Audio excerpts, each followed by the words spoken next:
questions.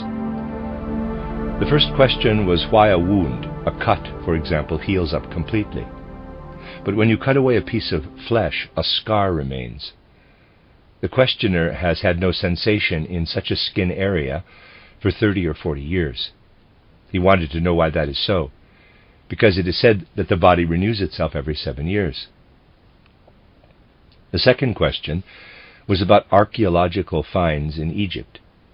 It had been reported that a mummy, a grave, had been found and that 2 engineers, the leaders of the group, had died from poisoning on opening the grave or on working their way into the passage.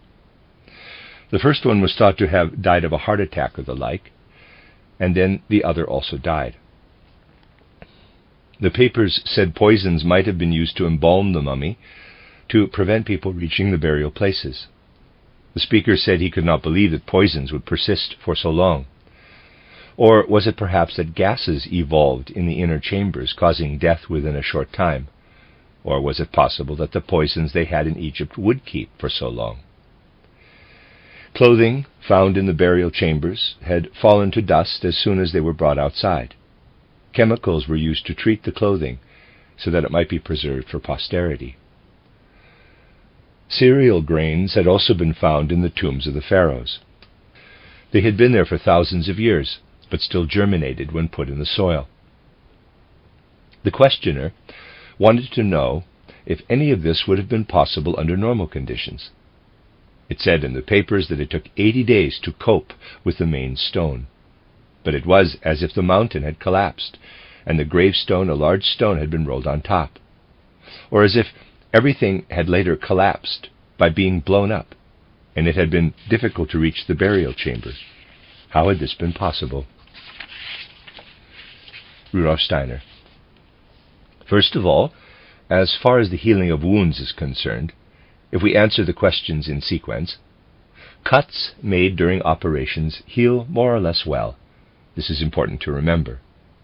You can see that these cuts sometimes heal extraordinarily well, so that one has to look carefully later on to discover the scar. Other cuts, and you are not only thinking of surgical wounds, but of when one cuts oneself, is that right? Do not heal at all well. The scar is thick, and it may often also be hard. As a boy, I often carved wood. It was a foible of mine that I always had to have a pocket knife. It was a long way to school, and one has to have such things, you know. But I would always lose my pocket knife, and therefore needed many new ones. I was doing a great deal of whittling, and would cut myself quite badly every now and then, which is the way these things go. You'd have to look very carefully, however, to see the traces of this. It has healed over almost completely. If you look closely, you can see this cut, which had been a gaping wound and bled a great deal. But it is hardly visible now. With some cuts, however, the edges, the thick scars, can be seen for a long time. The question is, how do thick scars develop? You see, the human body is entirely developed from inside. You'll remember how I described the development of the human body. I also told you that everything the human body produces has to be produced from inside, all the way to the skin surface. Now, how do colds develop? This is something else we spoke of. Colds develop when external heat or cold act on us so that we are more or less treated by the environment as if we were a log of wood. We are soon cold and get chilled, and we experience the coldness as a stimulus that goes against something coming from inside us. All this is foreign to the human body, which will fight it.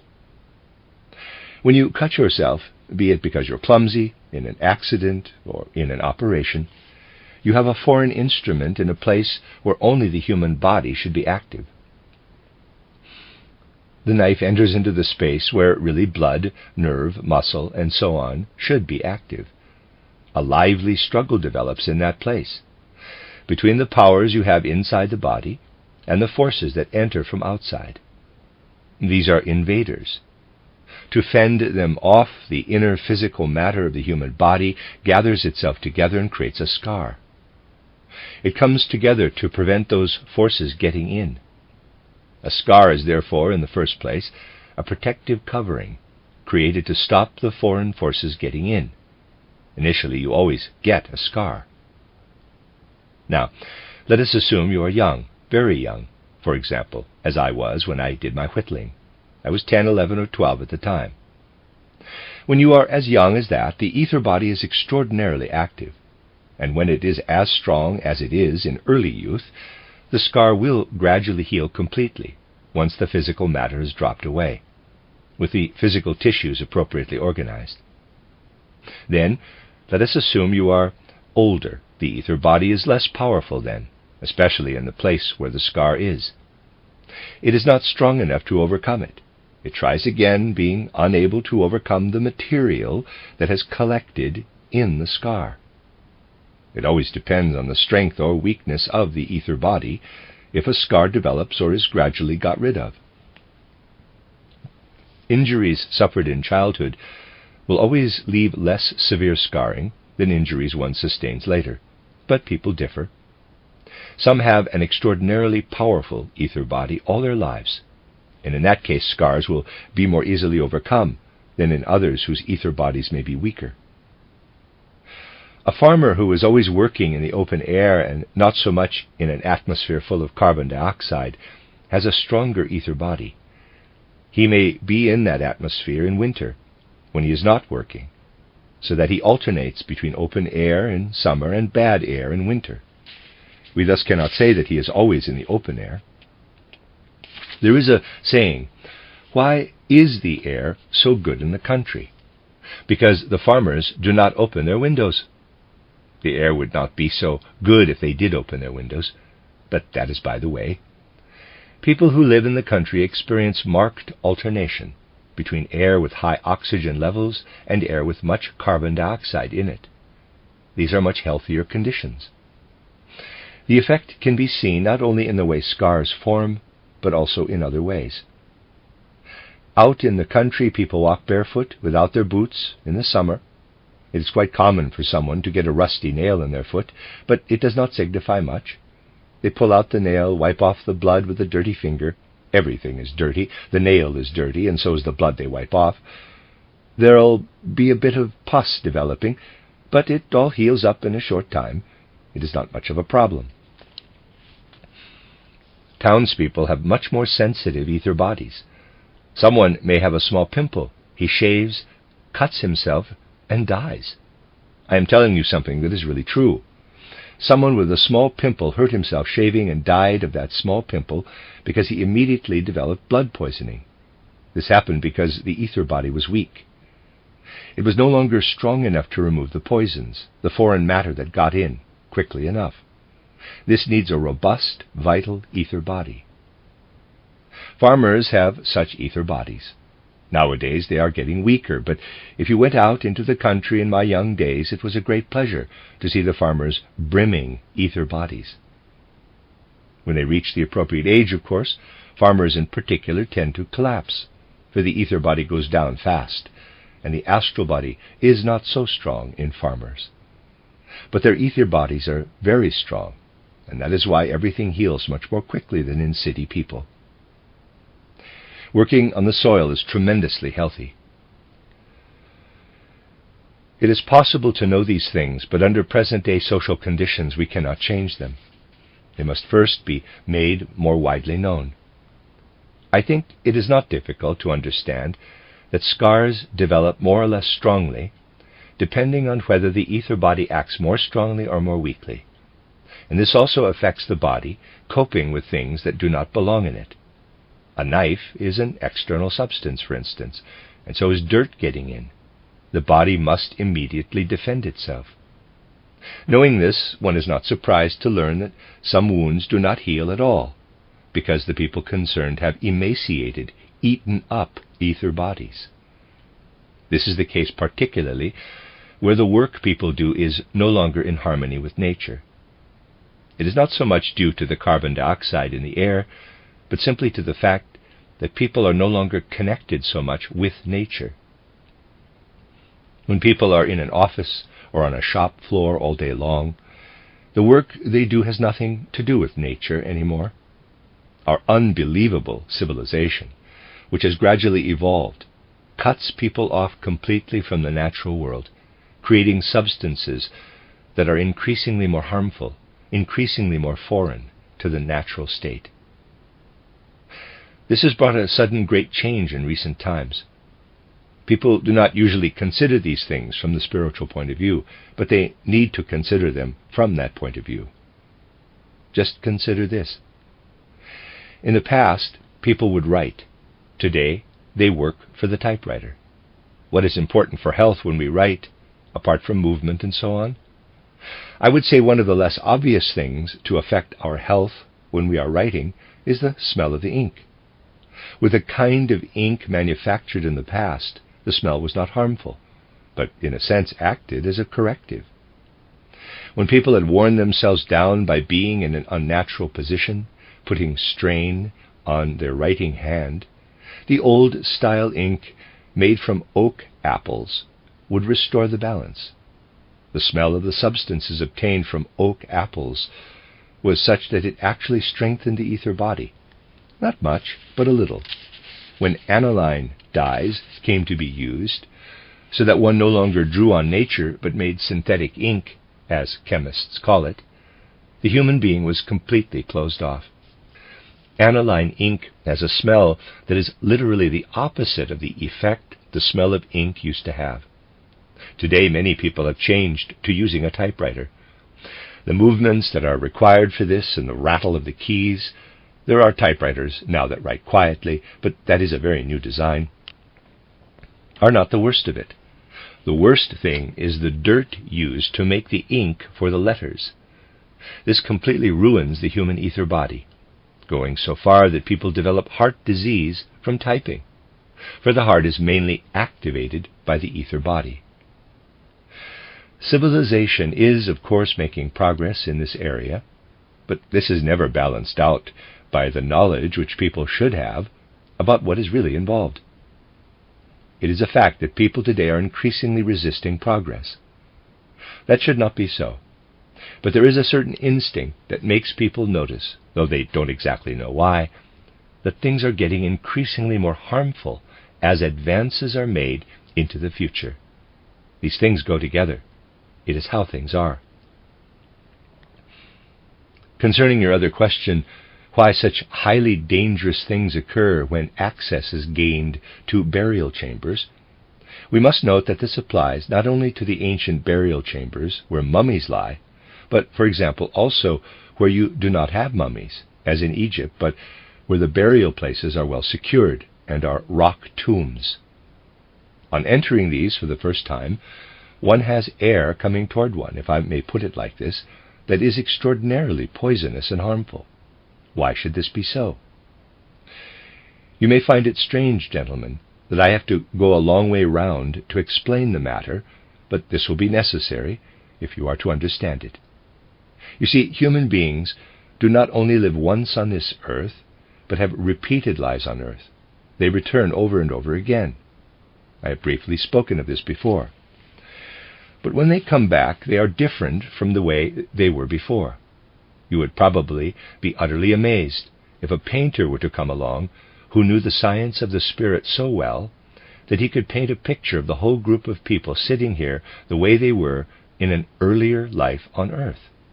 You would be amazed to see how each of you looking very different indeed from the way you look now.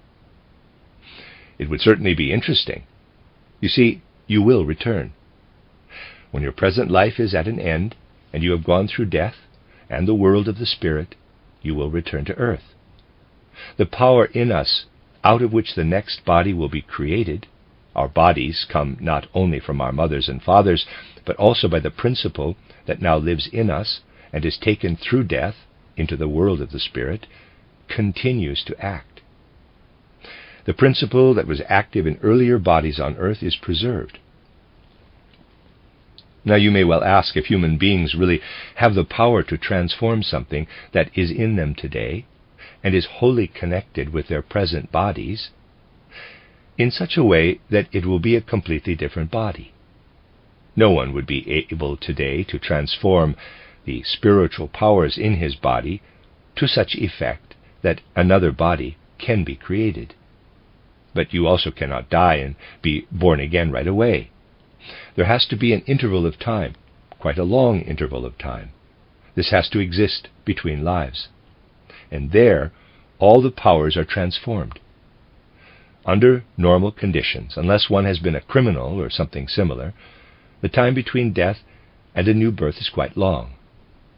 Now, when do we return to earth? We return to earth when the conditions under which we have lived have changed completely. Yes, some people return to previous conditions, and that is very painful. Normally, however, we only return to earth when conditions have changed completely. So we are not born into the same situation again. The question is, what makes conditions change so completely? You see, we must never merely fantasize, but stick to reality. The powers we have when we are not living on earth, but between death and a new birth, are such that they also have an influence here on earth. They come to us from all the stars and from everywhere out there. They are, in fact, our own powers.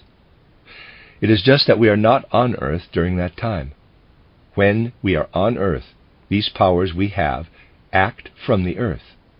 When we are not on earth, they act from cosmic space. These are powers of destruction. They destroy the conditions under which we have been living. It is easy to understand this when it comes to external circumstances, but it goes further, gentlemen, right into the natural world that is around us. Think of someone being cremated or buried under present-day conditions. After a time, you have an awareness that hardly anything remains of this person. And if you go to the cemeteries 50 or 60 years later and see what you can find in the place where you know one of your forebears was buried in the past, the most you will find are a few bits of bone, and these too gradually dissolve. Nothing remains, therefore, of the things that need to be destroyed. Our whole body must have been destroyed by the time we are born again. Yet, although nothing remains to be seen of the body, much is still there, a great deal of us. Someone who is able to perceive more subtle forms of matter will find that something remains for a long time of a person in the place where they were buried, or even if they were cremated. All this must first be destroyed. The ancient Egyptians had a particular purpose when they bound up mummies. Basically, they wanted to prevent human beings having to return to earth again. They did not want this to happen. And if you embalm a body, you prevent it coming down again. They wanted the individuals concerned to have the convenience of remaining in the world of the spirit. They therefore not only preserved the mummies, but used materials. They had great skill and knowledge in this field, so that the dead bodies retained their physical conformation so well that we can still have them in our museums today. They are an exact copy of what the person has once been.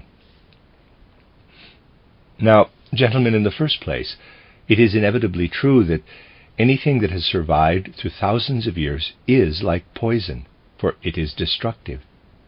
It really belongs to the powers of destruction. A mummy holds tremendous powers of destruction. It is truly the case that if you look at a mummy and dust comes from it, those are powers of destruction coming out. These powers of destruction exist because, as I have said, the human being who is beyond this earth really wants to destroy everything that has been, including the form. So, there it is. And the individual has sent powers of destruction into it.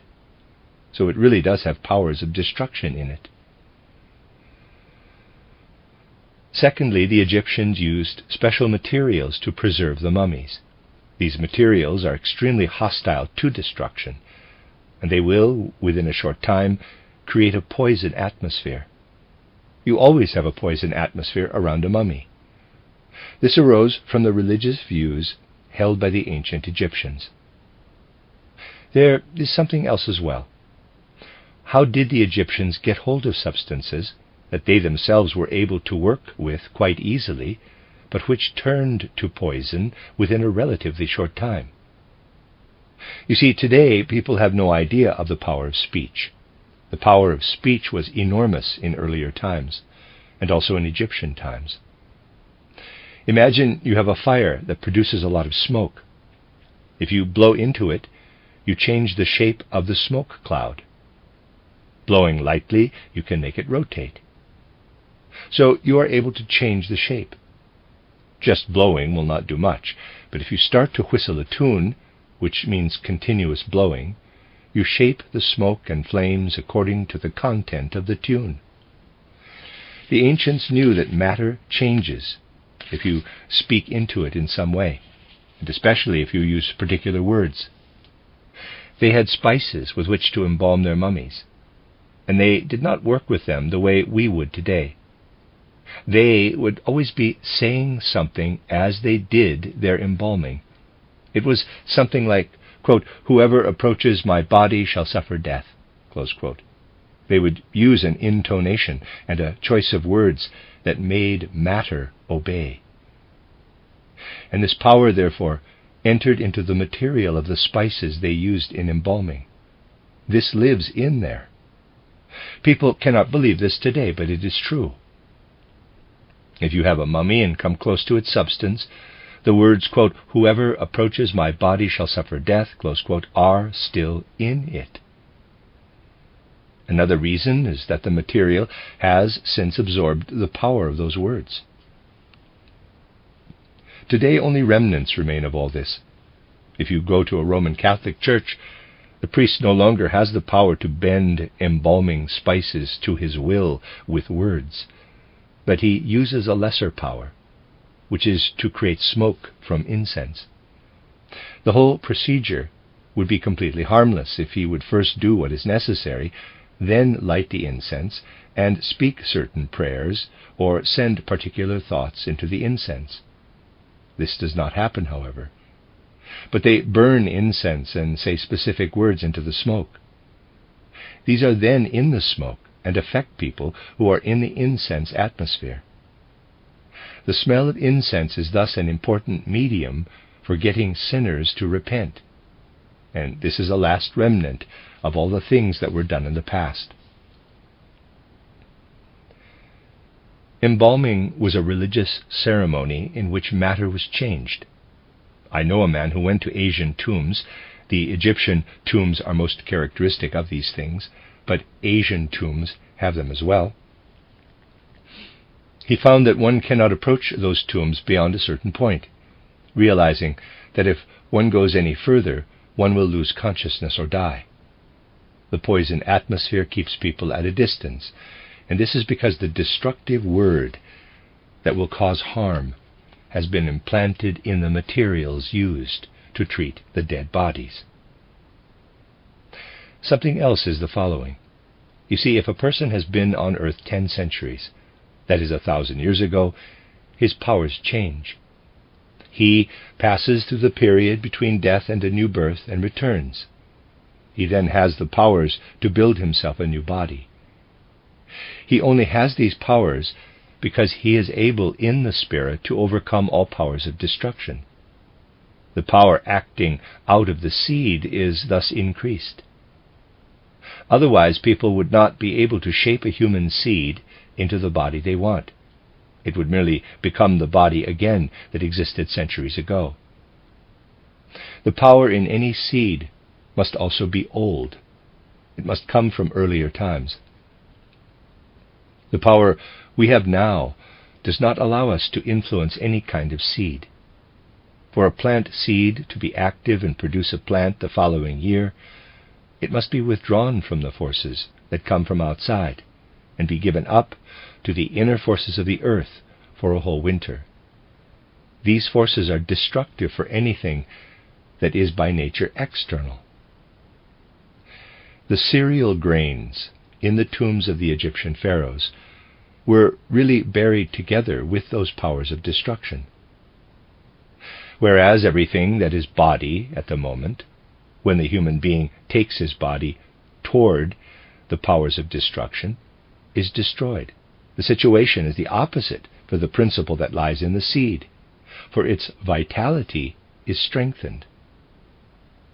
It may happen, therefore, not with all seeds, but with many, that the process occurs which normally occurs in winter.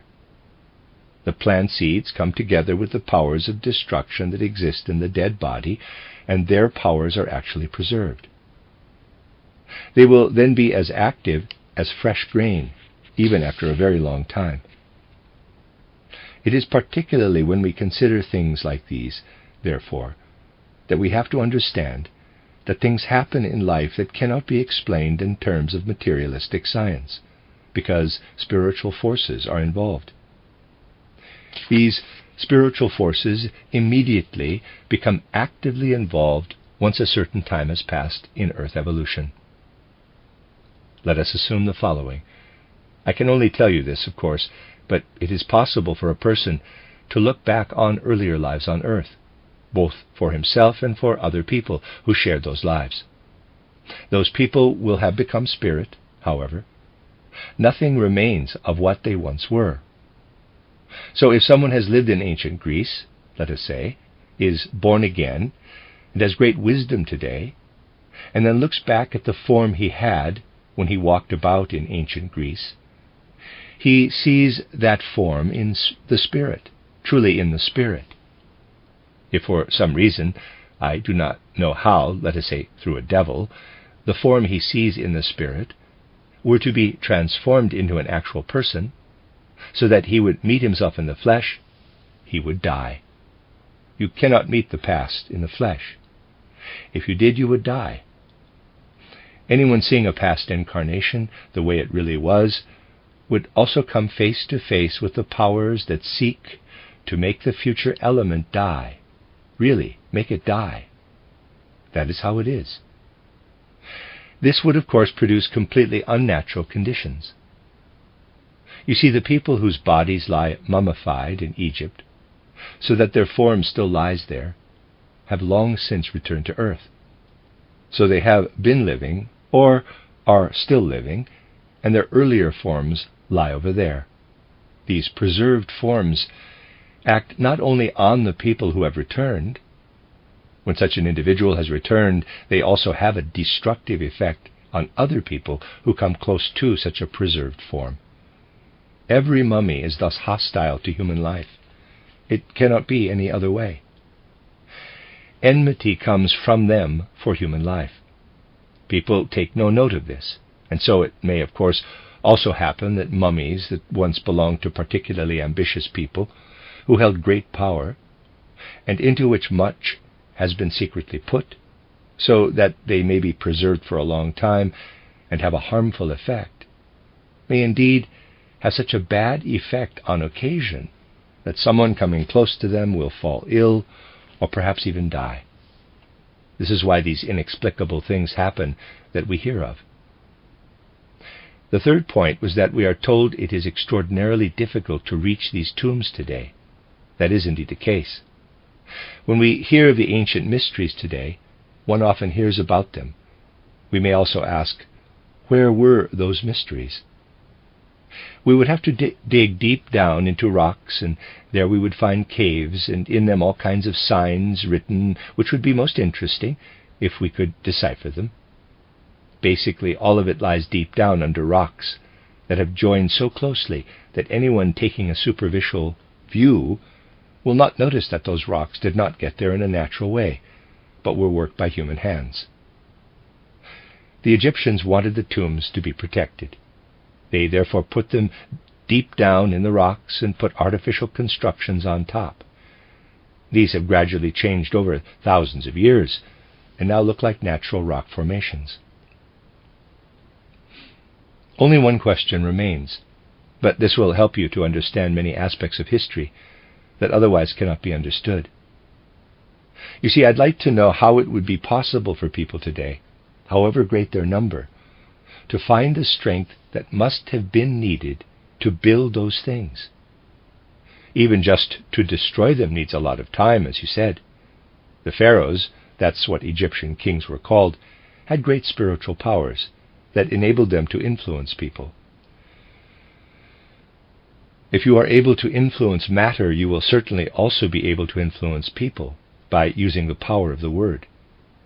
Those ancient pharaohs had enormous powers, that enabled them to have enormous influence on people's energies, the energy they needed for work. You also need to consider another phenomenon. You see, normal people can lift things, move them, and so on. But perhaps you have also seen someone who is off his head, and the enormous strength such a person would have. It is amazing to see the energy a person gains to lift things which he would not normally be able to lift, to carry things which he would not normally be able to carry. And think of the strength he develops when he fights you. You may have been able to beat him easily when he was not yet off his head, but when he is, he'll have you on your back in no time. People's strength grows enormously when they go mad. The Egyptians were not mad, yet they also were not as rational as we are today. They lived as in a dream and had the strength of giants. People are quite unable to grasp today how few people it took to move a huge rock, taking it to a place that might be very high up in ancient Egypt. It is impossible for us to understand that there have been times when 5 people would take an enormous rock and transport it over a long distance and raise it to a great height. People had tremendous powers in ancient Egypt. The only way of achieving this was to develop such strength in them by practically making them slaves. That was not the only purpose why slavery existed. This became clear when humanity had grown weak and the intellect had woken in them. In the period which followed the Egyptian period, strength grew less as the intellect developed. Slavery was then such that people merely wanted to keep it going and demanded the right to keep it going. It was different before that, for in earlier times the whole of human nature was made to remain dull, dumb, and dreamlike, as this would increase people's physical strength. This artificially produced physical strength was used to create such things as the royal tombs, where it takes such tremendous effort today just to destroy them. You see, completely wrong ideas are presented about all this today, because it is usually the most materialistically inclined people who go there. They cannot understand what these things really are. Someone opens up a royal tomb, and he must die. People are amazed, for they do not know that this was really intended by the ancient Egyptians. They had the means to make things happen at a much later time. Think of this. Imagine you are in Basel and have a wireless telegraph. Someone in Berlin records the telegram. He hears what you say by wireless telegraphy. That is a long way away. Why is it possible? Because we overcome distances with our wireless telegraphy and are able to have an effect through space. The telegram is sent, it passes through space, and comes alive in another place. Now imagine you sent a telegram that says, quote, "Whoever bears these words will die," close quote. And perhaps the person in Berlin is an anxious individual, someone who is easily influenced. He hears the message. He'd have to be an extremely anxious individual, of course, and he dies from the shock, especially if the person who sent the message is a madman. The forces that live in the speech of a mad person are much more powerful than those of a sensible person. So, if you have a madman speaking in one place and someone else hearing his words elsewhere, he may die. The Egyptians had the facilities to preserve such things in their tombs, to put such words in there. These act through time rather than space. And if an Englishman sticks his nose in, he does not know that the words put into the embalming spices are still active in the odor that reaches his nose. The anxious individual who hears the madman's wireless message would at least die of shock. The other individual dies without hearing anything because of an odor. The wireless message, in quotes, has been magicked into it. And in the things done by the ancient Egyptians, one is dealing with a kind of time telegraphy. They intended to kill anyone who stuck in his nose. And it actually happens because they had the skill that enabled them to speak words into the spices that would have an effect. You see, if you consider the things that may be known in the Spirit, you will no longer be amazed at such things. The strange thing is that when people go to all sorts of places today and make their investigations, they sometimes have their noses rubbed in the way the Spirit works in a highly unpleasant way. Those who are most affected by the Spirit, in that it kills them, would certainly tell the truth if they were able to share their wisdom after death. This is not possible, and so we ourselves must speak out about the decrees made in the world of the Spirit.